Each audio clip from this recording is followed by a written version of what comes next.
ত্রিপুরা রাজ্যের জনগণের জন্য মানুষ কাজ করছে এই সরকার বন্ধুগণ। 202,03,71,000 পরিবার আজকে ঘর পেয়েছে বন্ধুগণ। যশস্বী প্রধানমন্ত্রী নরেন্দ্র মোদীজির নেতৃত্বে আজকে 3,71,000 পরিবার ঘর পেয়েছে বন্ধুগণ।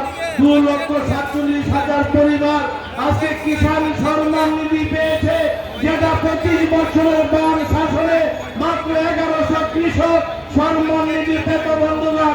আজকে ত্রিপুরা রাজ্যের মানুষ, ত্রিপুরা রাজ্যের জনগণ আজকে উপকৃত হয়েছে।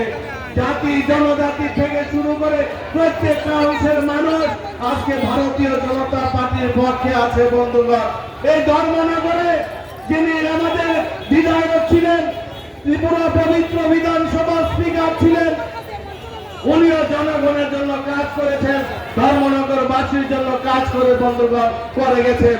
আজকে আমাদের মনোনীত প্রার্থী হয়েছে যিনি আমাদের জোহর চক্রবর্তী, যিনি জনগণের জন্য কাজ করবে, জনগণের জন্য কাজ করবে, এলাকার মানুষের জন্য কাজ করবে।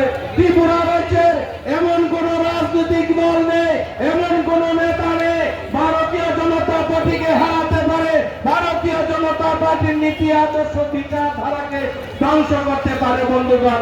ভারতীয় জনতা পার্টির আমাদের মনোনীত প্রার্থীকে পদ্মফুল সিংহে ভোট দিয়ে বিপুল ভোটে জয় করবেন এই আশা রাখছি বন্ধুগণ। এই এলাকা